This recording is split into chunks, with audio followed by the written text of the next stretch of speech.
Hello दोस्तों, कैसे हो? चलिए शुरुआत करते हैं क्लास नंबर 8 की, और जहाँ पर हम सीखेंगे वोकैबुलरी, वन वर्ड सब्स्टिट्यूशन। बहुत ही इफेक्टिव तरीके से सीखने वाले। चलिए शुरुआत करते हैं। पहला वर्ड देखिए दोस्तों, पहला वर्ड है दोस्तों हार्मिट। हार्मिट कौन होता है? हार्मिट होता है दोस्तों सन्यासी।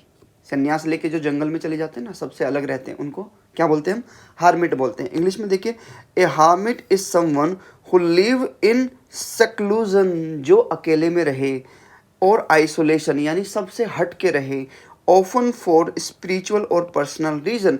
ये या तो धार्मिक वजह से अलग रहते हैं सबसे, या स्पिरिचुअल यानी कि इनके दिल के अंदर एक भावना होती है सबसे अलग रहने की, इसलिए ये अलग रहते हैं। तो ऐसे लोग जो दुनिया से कट के रहे, उनको हम क्या बोलेंगे? हार्मिट बोलेंगे। जैसे आपने देखा होगा कि जो बाबा लोग होते हैं वो हार्मिट होते हैं, ठीक है, हार्मिट होते हैं। यहाँ पर देखिए, जो दीन दुनिया से कट के अलग चले जाए, यहाँ पर देखिए इस पिक्चर को, उनको क्या बोलेंगे? हार्मिट्स बोलेंगे। क्या बोलेंगे? हार्मिट्स। एग्जाम्पल देखिए, the old man had chosen to become a hermit. जो बूढ़ा व्यक्ति है उसने ये डिसाइड किया है कि वो हार्मिट बन जाएगा, कहीं दूर चला जाएगा, कहीं दूर जाके रहने लगेगा दुनिया से। And lived in A small हट डीप इन द माउंटेन, और वो पहाड़ों में चले जाएगा और एक छोटी सी झोपड़ी में रहेगा। फार अवे फ्रॉम सिविलाइजेशन, वो उस सभ्यता से बिल्कुल दूर चला जाएगा। तो ऐसे लोगों को क्या बोलते हैं? हार्मिट्स। अगला वर्ड देखिए दोस्तों, क्लेप्टोमीनिया। क्लेप्टोमीनिया क्या होता है दोस्तों? ये बीमारी होती है चोरी करने की। अगर किसी इंसान के अंदर में चोरी करने की बीमारी आ जाए तो उसको हम क्लेप्टोमीनिया बोलते हैं, ठीक है। यहाँ पर देखिए, ये मेंटल इलनेस होती है which somebody has a strong desire. किसी के अंदर एक बहुत ज़्यादा इच्छा होती है, which they can not control, वे कंट्रोल नहीं कर सकते इसको। टू स्टील थिंग्स, चीज़ों को चुराने की बीमारी होती है जो वो कंट्रोल नहीं कर पाते अपने ऊपर, और वो उसको चुरा लेते हैं। जैसे यहाँ पर एक महिला देखिए, ये कुछ वस्तु चुरा रही है स्टोर से और चुपके से निकल रही है। तो इस चीज़ को हम बोलते हैं क्लेप्टोमीनिया, यानी चोरी करने की जो बीमारी होती है उसको क्या बोलते हैं? क्लेप्टोमीनिया बोलते हैं। इसको हम कैसे याद रखेंगे दोस्तों? आप क्लैप करते हो ना, क्लैप, तो इसको याद करो, क्लेप्टोमीनिया यानी कि ये महिला चोरी करती है और उसके बाद क्लैप करती है। तो इन दोनों पिक्चर को कनेक्ट करिए। आपको क्या करना है? कनेक्शन करना है इन तीनों चीज़ों के बारे में। देखिए दोस्तों, हम कोई भी वर्ड कैसे याद कर पाते हैं? जब हम कनेक्शन कर पाते हैं, डॉट को कनेक्ट कर पाते हैं। आपने बोला क्लेप्टोमीनिया, क्लेप्टोमीनिया, आपने क्लैप किया, क्लैप को आपने इस पिक्चर से कनेक्ट किया, तो आपने इस पिक्चर से कनेक्ट किया, और फिर क्लेप्टोमीनिया को आपने इस वर्ड से कनेक्ट कर दिया।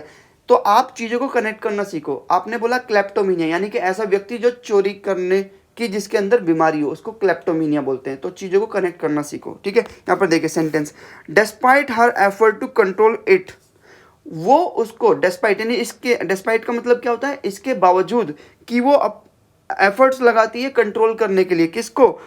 अपनी क्लेप्टोमीनिया बीमारी को, Sarah's kleptomania. Compelled her to steal, compelled का मतलब उसको मजबूर कर देती है, उसको फोर्स कर देती है स्टील करने के लिए, चोरी करने के लिए। स्मॉल ट्रिंकेट्स, ट्रिंकेट्स क्या होते हैं दोस्तों? आपने देखा ज्वेलरी होती है ना, आर्टिफिशियल ज्वेलरी, जो नाक कान गले में पहनते हैं आर्टिफिशियल, उसको हम क्या बोलते हैं? ट्रिंकेट्स बोलते हैं। फ्रॉम स्टोर, उसने स्टोर से क्या किया? चोरी किया है। Leave her with mixed feeling of excitement and guilt, और उस वो क्या सोच, अब क्या कैसा लग रहा है उसको, कैसी फील हो रही है उसको? एक्साइटमेंट भी हो रहा है और उसको गिल्ट यानी गंदा भी फील हो रहा है, ये सब कुछ करने के बाद। समझ गए ना? अगला वर्ड देखिए, नटोरियस। दोस्तों नटोरियस एक ऐसा व्यक्ति होता है जो अपने गलत कामों की वजह से बहुत फेमस हो जाता है, उसको क्या बोलते हैं? नटोरियस बोलते हैं। यहाँ पर देखिए, well known for being bad, यानी कि जो अपने बैड होने की वजह से बहुत ज़्यादा जाना पहचाना जाता है, उसको हम क्या बोलते हैं? नटोरियस बोलते हैं। उसको क्या बोलते हैं दोस्तों? उसको बोलते हैं नटोरियस। जैसे कुख्यात हिंदी में बोल देते हैं कि ऐसा कोई व्यक्ति जो कुख्यात हो, बहुत ज़्यादा प्रसिद्ध हो गलत कामों की वजह से। यहाँ पर देखिए, दाऊद इब्राहिम का आप चेहरा देख रहे हो, ये एक बहुत ही नटोरियस पर्सन है, बहुत ही कुख्यात, बहुत ही अपने गलत कामों से जाना जाते हैं। तो इनको हम क्या बोलेंगे? नटोरियस पर्सन बोलेंगे। इसको हम कैसे याद रखेंगे? नट्स क्या होते हैं? नट्स होते हैं बादाम, मूंगफली, इन सबको नट्स बोलते हैं। तो नट्स से याद रखेगा कि दाऊद इब्राहिम क्या खाता है? नट्स खाता है। तो यहाँ पर एक डॉट बना नट्स वाला, दूसरा डॉट बना क्या? दाऊद इब्राहिम, और तीसरा डॉट क्या बना? नटोरियस। तो नट्स से नटोरियस बना। नट्स कौन खाता है? दाऊद इब्राहिम। दाऊद इब्राहिम क्या है? बहुत ही कुख्यात, बहुत ही बदनाम व्यक्ति है। तो ऐसे करके कनेक्ट करो नटोरियस। जब भी मैं नटोरियस वर्ड बोलूँ तो आपके दिमाग में नट्स आने चाहिए, मूंगफली बादाम। तो मूंगफली बादाम किस फिर अगर मूंगफली बादाम दिमाग में आता है तो आपके दिमाग में आना चाहिए दाऊद इब्राहिम, और दाऊद इब्राहिम अगर आपके दिमाग में आता है तो फिर आपके दिमाग में आना चाहिए कि वो बहुत ही कुख्यात और बहुत ही बदनाम व्यक्ति है। तो नटोरियस का मतलब क्या हो गया? बदनाम या कुख्यात। ठीक है, यहाँ पर देखिए, the notorious gang leader ruled the city. जो नटोरियस गैंग लीडर है यानी कि बहुत ही कुख्यात बहुत ही बदनाम गैंग का जो लीडर है वो रूल करता है सिटी को। अंडरग्राउंड क्राइम नेटवर्क, जो अंडरग्राउंड क्राइम नेटवर्क है, जो क्राइम करते हैं with an iron fist. Iron fist का मतलब होता है बहुत ही ज़्यादा ज़बरदस्ती से या बहुत ही ज़्यादा फोर्सफुली तरीके से कोई अगर रूल करे, है ना, गुंडागर्दी के बल पे, तो उसको बोलते हैं आयरन फिस्ट, यानी कि लोहे की मुट्ठी, यानी कि दम के अपनी पावर के दम पे कोई कहीं पर रूल करे या अपना वजूद जमाए, तो उसको हम बोलते हैं आयरन फिस्ट। ठीक है, तो समझ गए नटोरियस क्या होता है? एक कुख्यात व्यक्ति। अगला वर्ड देखिए दोस्तों, यहाँ पर अगला वर्ड है नुमिस्मेटिस्ट। नुमिस्मेटिस्ट एक ऐसा व्यक्ति होता है दोस्तों जो कॉइन्स की स्टडी करता है, यानी कि जो सिक्कों की स्टडी करता है उसको नुमिस्मेटिस्ट बोलते हैं। यहाँ पर रूट वर्ड के हेल्प से देखिए, नुमिस का मतलब होता है दोस्तों कॉइन, कहीं पर भी नुमिस आ जाए तो कॉइन से रिलेटेड होगा। मैट कहीं पे भी आता है तो मटेरियल से रिलेटेड होगा, और आईएसटी जिस वर्ड में लग जाता है वहाँ पर स्टडी से या उसकी साइंस से रिलेटेड होता है। जैसे आपने देखा होगा फिजिसिस्ट में आईएसटी होता है, साइंटिस्ट में आईएसटी होता है, बायोलॉजिस्ट में आईएसटी होता है। तो ऐसे वर्ड जिसमें आईएसटी होता है वो किसी चीज़ की स्टडी को दर्शाते हैं कि वो उस चीज़ का एक्सपर्ट है और उस चीज़ को स्टडी करता है। तो ऐसे ही यहाँ पर देखिए नुमिस्मेटिस्ट क्या होता है? नुमिस्मेटिस्ट। नुमिस्मेटिस्ट क्या होता है? नुम का मतलब क्या होता है? कॉइन। ठीक है, और आईएसटी किस में लगाते हैं? जिसकी स्टडी करता है। तो नुमिस्मेटिस्ट, और मैट का मतलब जो मेटल होता है, कॉइन मेटल के बनते हैं। तो यहाँ पर देखा नुमिस कॉइन, मैट मटेरियल यानी मेटल, और आईएसटी यानी कि साइंटिस्ट, यानी कि जो कॉइन की स्टडी करे उसको क्या बोलेंगे? नुमिस्मेटिस्ट बोलेंगे। ठीक है ना दोस्तों, तो ऐसे करके हम रूट वर्ड की हेल्प से भी इसको सीख सकते हैं। यहाँ पर एग्जांपल देखिए, सेंटेंस देखिए यहाँ पे, सारा पैसिनेट नुमिस्मेटिस्ट। सारा जो है ना पैसिनेट है, बहुत ही ज़्यादा लगाव करती है नुमिस्मेटिस्ट, यानी कि वो कॉइन की स्टडी करने से बहुत ज़्यादा वो करती है, पैसिनेट है। स्पेंड आवर्स, वो घंटों स्पेंड करती है किसमें? मेटिकुलसली कैटलॉगिंग हर कलेक्शन। देखो मेटिकुलसली कैटलॉगिंग का मतलब होता है किसी चीज़ को सीक्वेंस में लगाना या उसकी लिस्ट बनाना। तो वो क्या करती है? बहुत ही मेटिकुलसली, बहुत ही ज़्यादा दृढ़ तरीके से वो कैटलॉग बनाती है। Collection of rare coins. Rare coins का मतलब क्या होता है? जो बहुत ही मुश्किल से मिलते हैं, प्राचीन काल के जो कॉइन्स होते हैं, रेयर कॉइन्स का वो क्या करती है? कैटलॉग बनाती है, उनकी एक वो बनाती है, एक अपना collection. Different eras and centuries countries, वो अलग अलग एरा के और अलग अलग कंट्री के क्या बनाती है? कलेक्शन बनाती है कॉइन्स के। तो उसको क्या बोलते हैं? नुमिस्मेटिस्ट बोलते हैं, जो कि कॉइन्स की स्टडी को करते हैं। अगला वर्ड देखते हैं, चलिए दोस्तों। अगला वर्ड है ऑड। एक होता है ओड, डबल डी ओड, ये अलग होता है, और एक होता है ODE ओड। इसको भी हम ओड ही पढ़ते हैं। तो ओड का मीनिंग देखिए दोस्तों, ओड एक ऐसी कविता होती है जो हम किसी को देख करके बोलते हैं। जैसे कि मैंने पहाड़ देखा उसके बारे में कविता बोली, या कोई पेड़ देखा उसके बारे में कविता बोल दी या लिख दी, या मैं कोई बादलों पे कविता लिख रहा हूँ तो, या किसी व्यक्ति के ऊपर लिख रहा हूँ, तो उसको हम ओड बोलते हैं। यहाँ पर देखिए, a poem that is written for a special occasion और that speak to a particular person और थिंग। एक ऐसी पोएम जो किसी स्पेशल ओकेजन पर लिखी जाती है, या किसी पर्टिकुलर पर्सन, किसी एक पर्टिकुलर व्यक्ति के लिए हो सकती है, या किसी एक वस्तु के लिए हो सकती है। ऐसी पोएम को हम क्या बोलेंगे? ओड बोलेंगे। यानी कि संबोधन कविता जो होती है, किसी चीज़ को संबोधन करने के लिए जो कविता लिखी जाती है उसको हम ओड बोलते हैं। यहाँ पर देखिए, विशेष अवसर के लिए या विशेष व्यक्ति वस्तु को लक्ष्य कर लिखी गई कविता को हम संबोधन कविता कहते हैं, यानी कि ओड कहते हैं। इंग्लिश में देखिए sentence, the poet composed a beautiful ode. जो कवि है उसने कंपोज की है एक बहुत सुंदर सी कविता, to the beauty of nature, यानी कि जो प्रकृति की सुंदरता है उसके ऊपर उन्होंने कविता लिखी है। Capturing the vibrant colour of the sunset. वो उस कविता में उसने कैप्चर किया है किसको? वाइब्रेंट कलर, यानी कि बहुत चमकीले कलर जो होते हैं सनसेट के, यानी कि जब सूरज छिपता है। And the gentle whispers of the wind, यानी कि जो जेंटल यानी कि बहुत हल्की सी, बहुत खूबसूरत सी, विस्पर्स ऑफ वाइंड, यानी कि हवा की जो विस्पर्स है, बहुत ही सनसनाती जो उसकी साउंड है, उसके बारे में वो एक कविता लिख रहा है। अगला वर्ड देखिए, पेडेंट।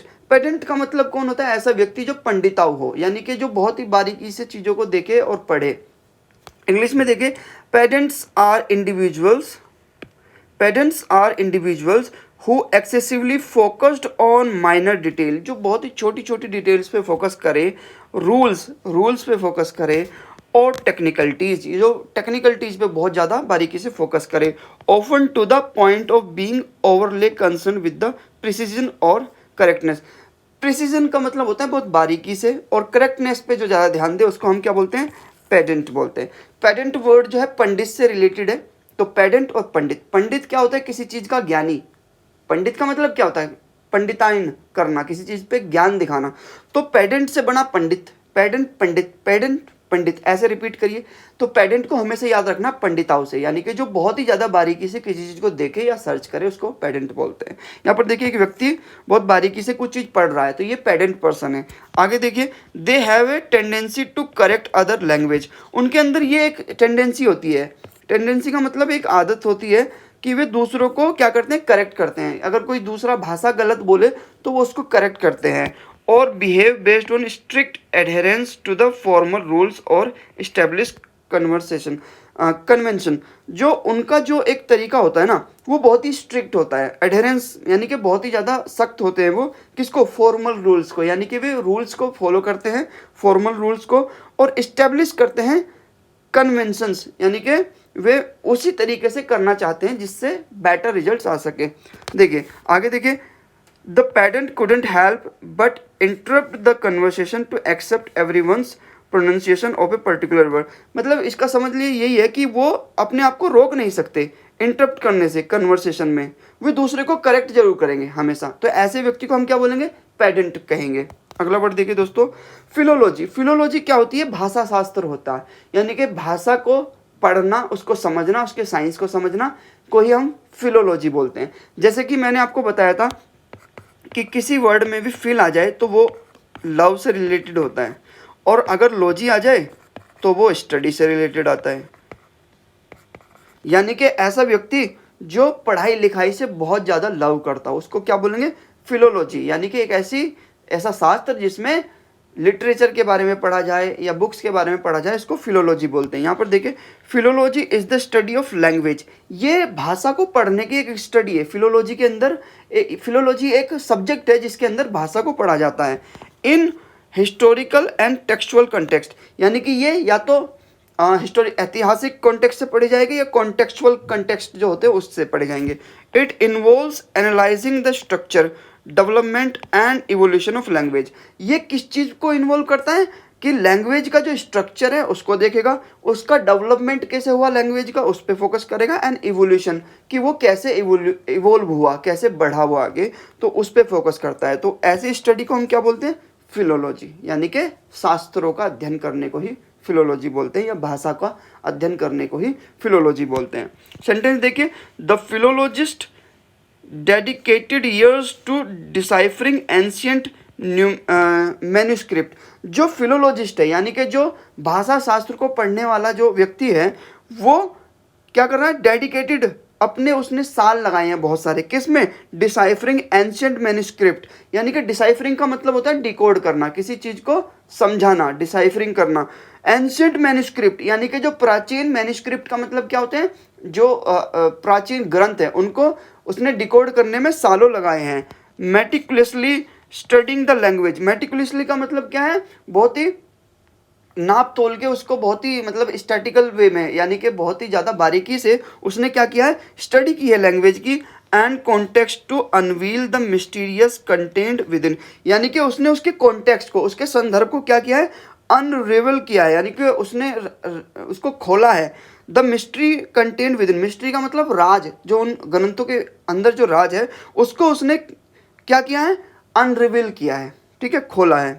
अगला वर्ड देखिए दोस्तों, रेड टेपिस्ट। रेड टेपिस्ट क्या होता है? लाल फीता शाही। आपने देखा होगा कि आप किसी सरकारी ऑफिस में जाते हैं तो वहाँ पे बहुत सारी फाइलें रखी होती है। तो रेड टेपिस्ट का मतलब यही होता है कि एक ऐसा शासन जहाँ पर काम बहुत स्लो होता है, यानी कि बहुत ही ज़्यादा हायरार्की होती है सिस्टम में, जहाँ पर बहुत सारे सरकारी अफसर होते हैं जिसके अंदर से कोई काम गुजर के जाता है, तो वहाँ पर कोई भी काम आसानी से नहीं हो पाता। तो ऐसे सिस्टम को हम क्या बोलते हैं, रेड टेपिस्ट बोलते हैं। यहाँ पर देखिए, red tapist refer to excessive bureaucracy, जहाँ पर ब्यूरोक्रेसी का काम हो बहुत ज़्यादा। आपको पता है ब्यूरोक्रेसी क्या होता है, मैंने पढ़ा चुका हूँ, आप पिछली वीडियो में देख लेना। और the rigid adherence to bureaucratic procedure, जहाँ पर सरकारी सिस्टम एक ऐसा हो जो बहुत ही ज़्यादा रिजिड हो, बहुत ही ज़्यादा डिफिकल्ट हो। Rules and regulation in government, जो रूल्स और रेगुलेशन होते हैं ना गवर्नमेंट के और ऑर्गेनाइजेशन के, उनकी जो सेटिंग्स होती है वो बहुत ही ज़्यादा डिफिकल्ट होती है। It often associated with delay और इनएफिशिएंसी, जो सरकारी काम होते हैं उसमें डिले होती है इसी वजह से, क्योंकि बहुत सारे सरकारी अफसर जो होते हैं रेड टेपिस्ट, यानी बहुत सारी फाइलों का काम होता है जिसके अंदर रूल्स और रेगुलेशन होते हैं, सरकारी काम होता है, एक अफसर को दूसरे अफसर से परमिशन लेनी पड़ती है, फाइल अटक जाती है। तो ऐसा सिस्टम जहाँ पर फाइल अटक जाए या काम ना हो, तो ऐसे सिस्टम को क्या बोलते हैं, रेड टेपिस्ट बोलते हैं। यहाँ पे देखिए लाल फीताशाही, समझ गए ना, सेंटेंस में देखिए, the entrepreneur was frustrated by the red tapist. जो एंटरप्रेन्योर है, एंटरप्रेन्योर कौन होता है, जो बिजनेस करना चाहता है, जो अपना नया बिजनेस खोलना चाहता है, उसको एंटरप्रेन्योर बोलते हैं। तो वे फ्रस्ट्रेटेड है, बहुत ही ज़्यादा परेशान है, बाय द रेड टेपिस्ट, जो लाल फीताशाही है उससे बहुत ज़्यादा परेशान है। Involve in starting a new business, उनको नया बिजनेस स्टार्ट करना है लेकिन वो परेशान है। As the lengthy approval process, क्योंकि सरकार के अंदर बहुत ही लेंथी प्रोसेस होता है अप्रूवल का, यानी कि आपके बिजनेस को अप्रूवल नहीं मिलता, मान्यता नहीं मिलती। एंड एक्सटेंसिव डॉक्यूमेंटेशन रिक्वायरमेंट, बहुत ही ज़्यादा कागज़ों की ज़रूरत होती है, डॉक्यूमेंट की ज़रूरत होती है। प्रोग्रेस एंड इनोवेशन, यानी कि आप प्रोग्रेस और इनोवेशन कैसे कर पाओगे, क्योंकि सरकारी सिस्टम ही बहुत ज़्यादा रिजिड है, बहुत ही ज़्यादा रेड टेपिस्ट है, वहाँ पर फाइलों का आदान प्रदान चलता है। और सरकारी सिस्टम ऐसा है कि कोई भी अगर बिजनेस करना चाहे तो वो इस सिस्टम में फंस के रह जाता है और अपने कागज़ ही जुटाने में लगा रहता है। तो ऐसा सिस्टम जहाँ पर बहुत ही स्लो प्रोसेस हो डॉक्यूमेंटेशन का, ऐसे सिस्टम को हम क्या बोलते हैं, रेड टेपिस्ट सिस्टम बोलते हैं। अगला वर्ड देखिए, रेटिसेंट कौन होता है, जो बहुत कम बोलता है उसको रेटिसेंट बोलते हैं। ठीक है, आपको सेंट से समझिए साइलेंट जो रहता है, क्या रहता है, साइलेंट जो रहता है, उसको साइलेंट रहने वाले को सेंट से याद रखिए। और रेटिसेंट यानी कि जो बहुत ही ज़्यादा कम बोलता है उसको हम क्या बोलेंगे, रेटिसेंट बोलेंगे। तो रेटिसेंट एक ऐसा व्यक्ति होता है जो बहुत ही ज़्यादा अल्पभाषी होता है। Wait a minute.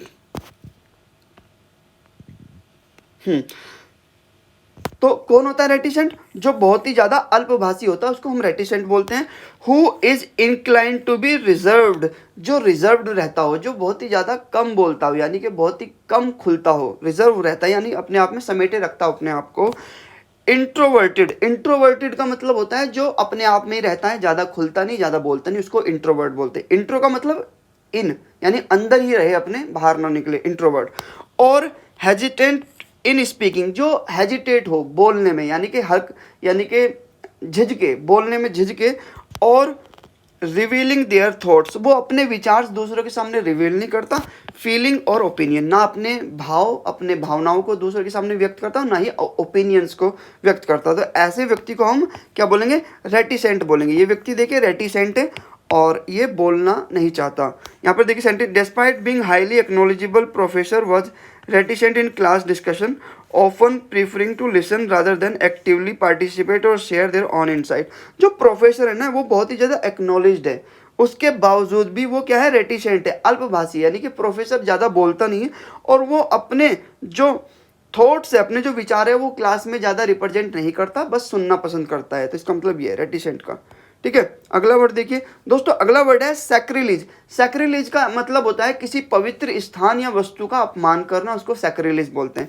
यहाँ पर देखिए, ट्रीटिंग अ रिलीजियस ऑब्जेक्ट और प्लेस विदाउट रिस्पेक्ट, किसी धार्मिक जगह को और वस्तु को क्या करना, अपमानित करना। दैट इज डिजर्व, यानी कि कोई भी पवित्र स्थान है तो वो डिजर्व करता है, वो डिजर्व करता है क्या, उसका हम क्या करें, उसका हम इज्जत करें, उसको रेस्पेक्ट दें। लेकिन अगर कोई व्यक्ति सैक्रिलीज है तो वो उसका अपमान करेगा। सेंटेंस में देखिए, वेंडलाइजिंग द एंशिएंट चर्च। वेंडलाइजिंग का मतलब होता है तोड़ देना या बर्बाद कर देना। तो वेंडलाइजिंग द एंशिएंट चर्च, पुराने चर्च को तोड़ने से एंड डिफेसिंग इट रिलीजियस सिंबल्स, और डिफेसिंग कर देना, उनको बर्बाद कर देना, किसके, धार्मिक जो सिंबल्स है वहाँ पे, धार्मिक जो चिन्ह है उनको बर्बाद कर देना, वह सीन एज ए सैक्रिलीज, उसको क्या माना गया, एक धार्मिक अपवित्रीकरण माना गया। Deeply offending the local communities religious sensible, इसको क्या डीपली ऑफेंडिंग किया गया, यानी कि उनको ऑफेंड किया गया, जो धार्मिक वहाँ पर समुदाय रहता था उनको बहुत गलत लगा ये सब कुछ।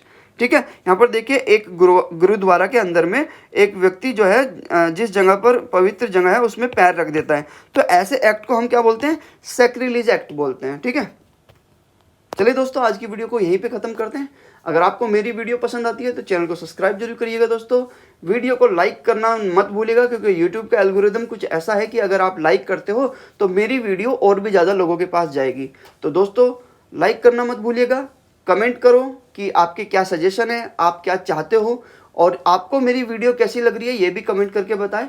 और आप ये भी सजेस्ट कर सकते हो कि हम आगे किस तरह से इस सेशन को बढ़ा सकते हैं, कैसे कैसे करके हम डेवलप कर सकते हैं अपनी वोकैबुलरी को। अगर आपके पास कोई सजेशंस है तो ज़रूर कमेंट में बॉक्स में बताइएगा। जब तक के लिए bye bye, tata, see you, मिलते हैं क्लास नंबर 9 में। Okay bye.